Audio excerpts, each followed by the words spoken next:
안녕하세요 여러분, 여자의 남자입니다. 오늘은 저희가 월간 WMB 11호로 돌아왔습니다. 저희가 어느덧 월간 완비를 한 지도 꽤 한 6, 7개월 정도 됐는데 신기한 게 저희가 추천한 곳들에서 직접 이렇게 연락을 주시는 경우들도 있더라고요. 갑자기 이렇게 손님이 늘었다, 갑자기 뭐 연락이 많이 왔다. 더 책임감이 생겼죠. 그쵸. 그리고 이번 달도 되게 알차게 준비했으니 저는 파리도 다녀왔거든요. 영상 끝까지 함께 해주세요. 네, 첫 번째 카테고리는 이달의 소비인데요. 이달의 소비는 저희가 같은 브랜드에서 하나를 실패하고 하나를 성공해서 그 브랜드 제품을 소개해드리려고 해요. 그 주인공은 바로 테클라입니다. 네, 테클라는 2017년에 코펜하겐에서 시작된 홈웨어 패브릭 브랜드인데요. 맞아요. 저는 이거를 이제 인별그램에서 보다가 이 브랜드 되게 힙하다 해가지고 언제를 한번 사야지 했는데 주로 수건으로 입문하신 분들이 많고 이제 남자비 같은 경우는 침구 쪽, 그리고 저는 이제 수건이랑 홈웨어 쪽을 구매를 해가지고 만족했던 거, 실패했던 걸 소개를 드릴게요. 네, 저는 침구를 구입했는데요. 제가 원래 이케아 침구를 쓰고 있었어요. 흰색. 되게 오래 썼어요. 한 3년 정도 썼어요. 네. 그래서 이게 저도 한번 바꿔보고 싶기도 해가지고 이번 테클라 침구를 큰맘 먹고 한번 구입을 했는데 약간 아이보리빛이 도는 스트라이프를 구입을 했는데 처음에는? 네, 그래서 이게 사진이 너무 예뻐 보여서 샀는데 막상 받아봤더니 생각보다 되게 노랗다 그래야 되나? 남자비네 집이 워낙 하얗다 보니까 조금이라도 노란기가 도는 소품이 들어가면 굉장히 튀더라고요. 그래서 이게 망했다, 이거 망한 소비다 라고 생각을 하고 있었는데 만져봤더니 질감이 너무 좋은 거예요. 약간 바스락바스락 거리면서도 동시에 그렇다고 너무 까끌거리지도 않고 굉장히 또 살에 닿을 때 굉장히 부드럽고. 맞아요. 제가 다음날 일어났는데 꿀잠을 잤어요. 꿀잠을 잤어요. 그래서 제가 사실 이불솜도 진짜 그냥 뭐 아무거나 쓰고 있는데 뭐 구스 이불 마치 덮고 잔 것처럼 과장을 하고. 친구가 너무 좋아가지고. 맞아요. 그래서 디자인이 아쉬워서 눈에 밟히긴 하지만 그래도 또 써보고 싶다라고 해서 제가 화이트를 또 구입을 했거든요. 또 샀어요. 네, 그래서 또 구입을 했는데 여기 사실 하얀색이라서 그런지 뭐 디자인적으로 별로 차별화되는 포인트는 없어요. 근데 언뜻 약간 그 테클라라는 예쁜 로고가 보이긴 하는데 뭐 그거 외에는 사실 뭐 별다른 차이점은 없지만 그래도 질감이 너무 좋고 그다음에 또 소재가 좋아서 자고 일어났을 때 만족도가 굉장히 큰 아이템이었고요. 그래서 퀸 사이즈 기준으로 해서 베개 커버 2개랑 그다음에 침구까지 40만 원 정도 되더라고요. 근데 사실 이게 엄청나게 비싼 건 아니지만 그래도 가성비 있는 건 아니잖아요. 그쵸. 사실 화이트를 구입하실 거면 다른 선택지도 굉장히 많기 때문에 굳이 화이트를 구입하실 거면 테클라를 구입을 안 하셔도 될 것 같고, 근데 대신에 색깔이 되게 오묘하면서도 예쁘게 많이 나와요, 기본 색상들이. 그래서 사실 그런 색상이 있거나 아니면 스트라이프를 구입하실 거면 테클라도 좋은 선택지로 놓아보셔도 좋을 것 같고요.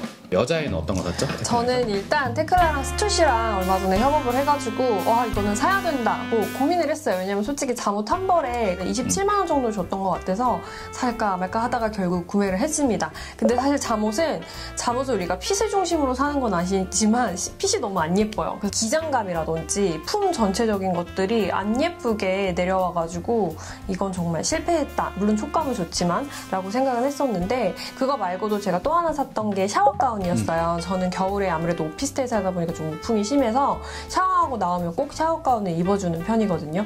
퀄리티가 진짜 좋아요.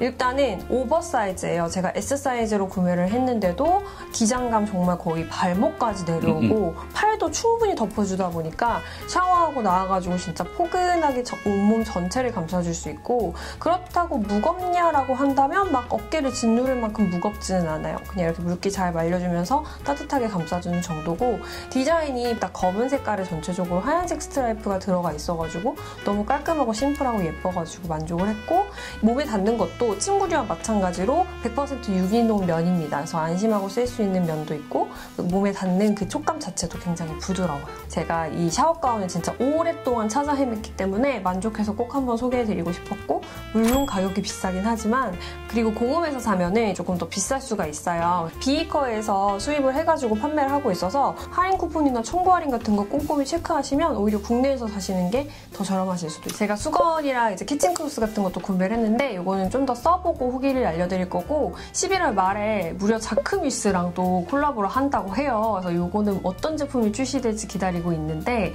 구독자 여러분들도 눈여겨보시다가 한번 참고해 보셨으면 좋겠습니다. 네, 그리고 다음 카테고리는 많은 분들이 기다리시는 이달의 맛집인데요. 이달의 맛집은 성수에 위치한 원야드 성수입니다. 여기는 성수동에 위치한 신상 와인바인데요. 연희동에 원래 있다 그러더라고요. 거기 네. 이번에 성수동에 냈는데 낮에는 커피를 팔고 저녁에는 와인이랑 음식을 파는 이게 생각보다 위치가 굉장히 좋아요. 성수동 메인거리 카페 많은 메인거리 길에 있고 2층 단독주택 건물로 굉장히 크고요.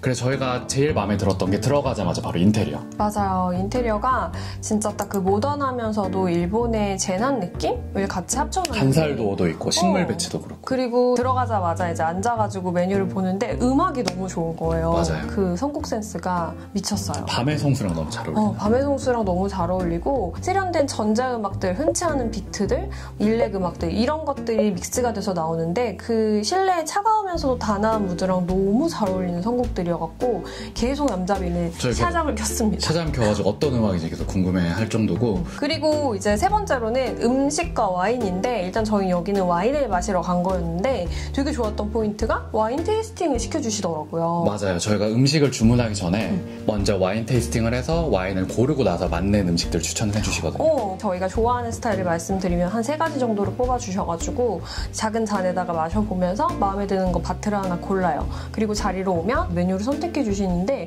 그게 약간 선택에 어려움이 있으신 분들이 특히 반기실 만한 그런 서비스가 아닌가 싶었습니다. 사실 와인바 같은 데 가면 처음 보는 그냥 와인을 추천받아 고르면 먹었는데 후회되는 경우도 굉장히 많잖아요. 맞아요. 근데 여기는 일단 미리 테이스팅을 넉넉히 해볼 수 있다는 점, 그에 맞는 안주를 추천해 준다는 점, 페어링도 너무 확실하게 해준다는 점이 좋았고 음식도 맛있었습니다. 범상치 않았어요. 처음 먹어보는 맛들이었어요. 맞아요. 사실 음식이 어떻게 보면 좀 어렵게 느껴지실 수도 있을 것 같아요. 그래서 저희가 먹었던 거는 올리브 크래커를 일단 에피타이저로 좀 먹었는데 핑거라임이라고 하는 호주에서 나는 감귤류라고 하는 약간 자몽속을 파낸 것 같은 그런 새콤달콤한 맛이었거든요.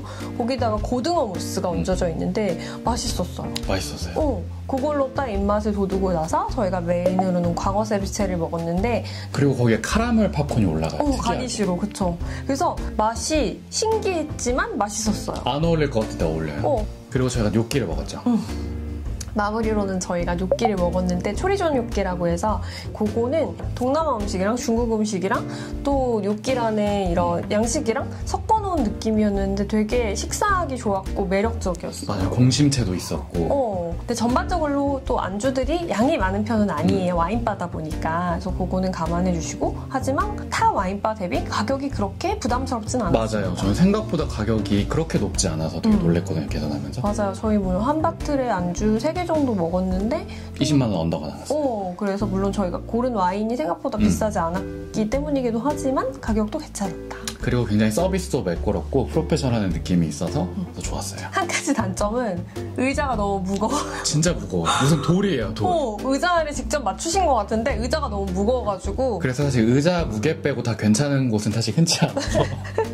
성수동에도 와인 마실 때 찾으시는 분들이 여기 선택하시면 진짜 후회 없으실 것 같아요. 네, 다음 카테고리는 이달의 영감인데요. 저희가 매달 즐겨보는 인스타그래머를 추천을 드리고 있는데 2명을 오늘 또 꼽아왔습니다. 첫 번째는? 네, 첫 번째는 산 스노바라는 계정인데요. 이분은 함부르크에 사시는 어떤 여자 건축가신 것 같아요. 네. 그런데 굉장히 따뜻하면서도 러블리한 무드, 진짜 유럽 느낌의 인스타그램 계정인데 진짜로 그 낮은 저상 침대에 패브릭이 정말 예쁘게 배치돼 있고 중간중간에 꽃이 정말 많고 이게 그 집이 되게 벽이 낡았잖아요. 맞아요. 근데 거기다가 이제 꽃이랑 그런 패브릭으로 매칭을 하니까 묘하게 세련된 느낌이 있어요. 제 기준에는 사실 약간 너무 러블리한? 러블리하니까?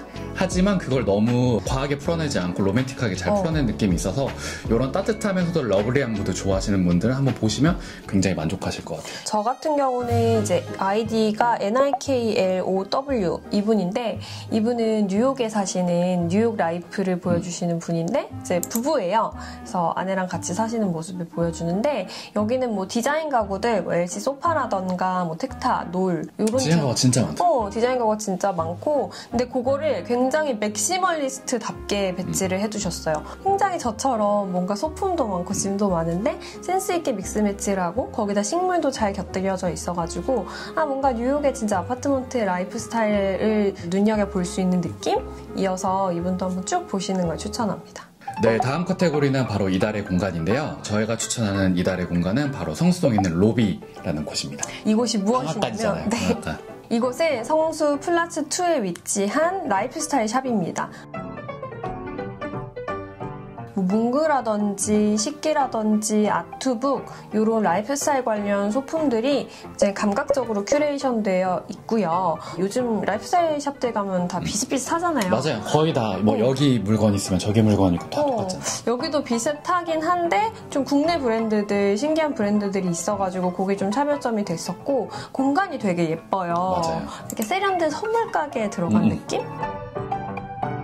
그런 느낌이 들고 건물 외관이 참 낡았어요. 낡았는데 그 로비라는 동글동글한 그 로고 포인트랑 어우러져가지고 건물 앞에서 사진을 굉장히 많이 찍으시더라고요. 약간 진짜 베를린 느낌 나기도 하고 외관 자체가 너무 예쁘고 그 옆에 저희가 알게 된 게 아파트먼트 풀이라는 곳에서 이제 빈티지 그 전시를 할 때 갔었는데 얼마 전에 또 빈티지 페어를 꽤 크게 했었죠. 근데 바로 옆이에요. 근데 거기서 종종 이제 다양한 전시를 하는 것 같더라고요. 그래서 로비 둘러보시고 그곳에 가시고 그 근처에 LCDC가 가까이 있어가지고 LCDC 가시면 저희가 이번에 맨날 가던 데만 가다가 LCDC에서 2층을 한번 올라와 봤는데 거기에 르시트 피존이 있더라고요. 그쵸. 여자 A가 예전에 추천했던 제가 유니크한 인테리어 소품 쇼핑몰에서 추천했던 곳인데 오프라인 매장은 처음 가봤어요. 근데 거기도 되게 감각적인 제품들을 큐레이션 잘 해놨습니다.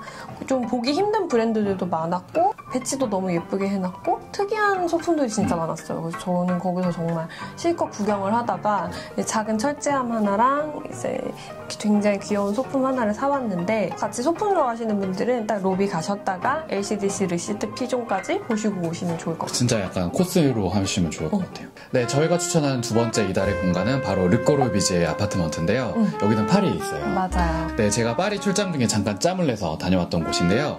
이곳이 현대 건축을 어떤 만든 사람이자 그리고 요새 현대 아파트 단지의 원형을 만든 르꼬르비제가 죽기 직전까지 30년 동안 살았던 실제 아파트먼트를 요새 지금 다시 개보수를 한 곳을 제가 다녀왔습니다. 사진을 봤는데 너무 좋더라고요. 그런데 저는 생각보다 소박했어요. 저는 정말 더 화려하고 더 뭐 크고 이럴 줄 알았는데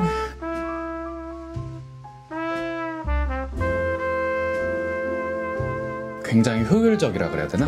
예를 들어서 부엌을 가면 부엌도 굉장히 좁아요. 그런데 거기에 앉아서 뭐 손 닿는 대로 다 할 수 있게. 예를 들어서 침 쉬러 가서도 딱 잠만 잘 수 있게. 그리고 작업 공간도 굉장히 좁은데 딱 앉으면 다 작업만 할 수 있게.